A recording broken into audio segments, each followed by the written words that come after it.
Contrairement aux idées reçues, l'archéologie révèle que la viande de sanglier est quasiment absente de la table gauloise. Pour autant, l'iconographie de la fin de l'âge du fer confirme que cet animal jouit d'un grand prestige, qui se traduit par de nombreuses images qui relèvent surtout du registre guerrier. Ainsi, c'est invariablement le sanglier qui orne les enseignes et les trompes militaires, les carnix, comme le montrent les quelques exemplaires conservés et leurs nombreuses représentations sur les monnaies gauloises et sur les trophées sculptés des monuments romains. On compte aussi à travers l'Europe de nombreuses figurines en métal de l'animal. À Bibracte, un petit fragment de bronze apporte un témoignage stylisé de l'importance du sanglier dans la symbolique gauloise. Il s'agit du bec verseur d'un récipient, par ailleurs disparu. Seule la hure du sanglier y est représentée, la gueule grande ouverte pour guider l'écoulement du liquide, grès et défense bien en vue. La pensée du jour est celle d'une archéologue, connaisseuse de Bibracte bien que basée à Besançon. Bonjour Valérie Taillandier. Bonjour. Quelle est votre spécialité ?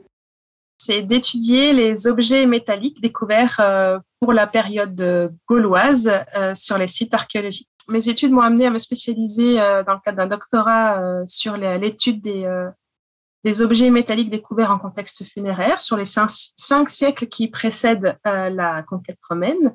Et j'étudie également des objets dans le cadre de ma recherche en provenance d'autres contextes, notamment des contextes d'habitat comme Bibracte. Quelles sont les particularités de l'étude du métal ? Le métal a cette particularité de quand on le découvre sur les sites archéologiques, il peut être complet, fragmenté, il subit des problèmes de conservation qui sont liés à l'enfouissement, donc la corrosion, qui souvent défigure certains objets et les font parfois même disparaître. On n'a plus que la gangue de corrosion. Donc c'est un type d'objet archéologique qui est très particulier. On peut avoir des choses qui ne ressemblent à rien au sortir de terre et qui une fois qu'ils ont été restaurés, sont magnifiques ou révèlent des choses insoupçonnées.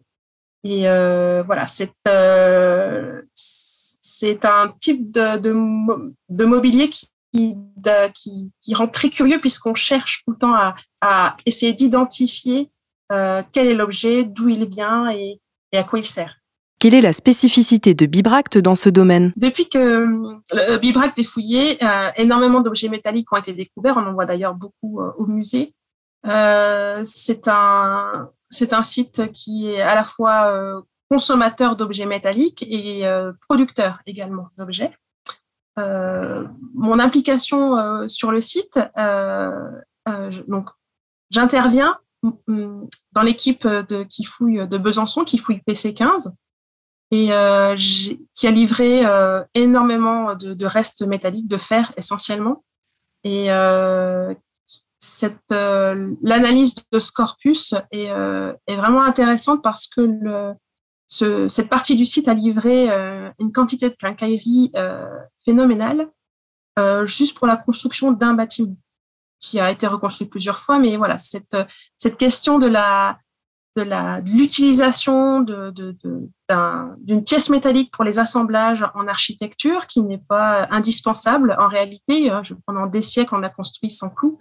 Elle m'intéresse beaucoup et à savoir pourquoi on en utilise autant, pourquoi on vient à l'utiliser et à quoi ça sert concrètement dans cette démarche architecturale. Merci Valérie Taillandier. Merci à vous.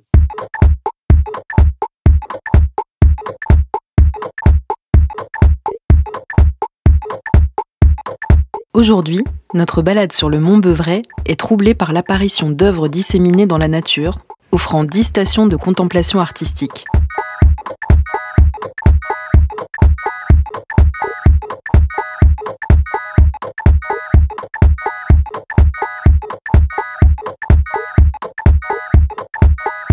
Tiens lui, c'est Jean-Luc Rahari Manana, artiste aux disciplines multiples, à l'origine de cette expérience poétique nommée La Voix, le Loin. Alors Jean-Luc, parlez-nous de votre travail.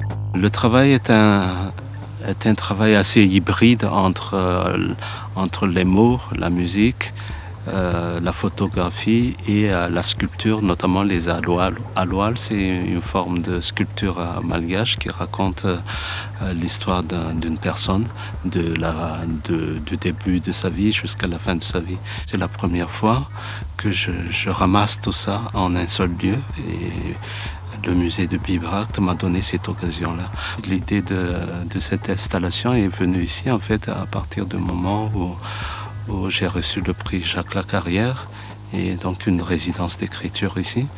Et dès que j'ai visité le Mont Beuvray, il y a cette, on sent l'ancienneté, la force de la terre, cette force tellurique, la pierre, le silence aussi, le silence des gens du Morvan. Et j'ai voulu en fait m'insérer dans les feuilles, d'être comme un ray de lumière qui entre les arbres. Et le titre « La voix le loin » est venu très très vite parce que j'ai aussi cette sensation-là quand je suis dans ma zone, dans l'océan Indien. On sent en fait la présence des voix. Lorsque vous travaillez la poésie, vous héritez de beaucoup de choses, de beaucoup de voix.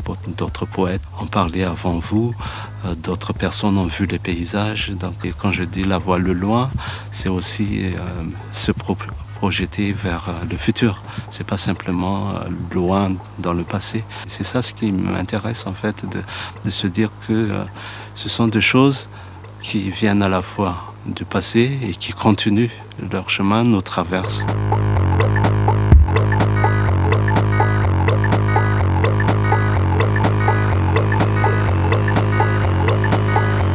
Voilà, c'était les nouvelles en direct de l'Oppidum en 2021.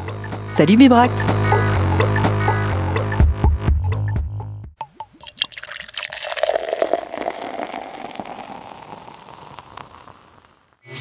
C'était donc le son du jour. Si vous avez trouvé de quoi il s'agit, rendez-vous sur nos réseaux sociaux pour nous donner votre réponse. Il est temps de se dire au revoir et à bientôt, à Bibracte ou sur notre site web bibracte.fr. Sois véloce!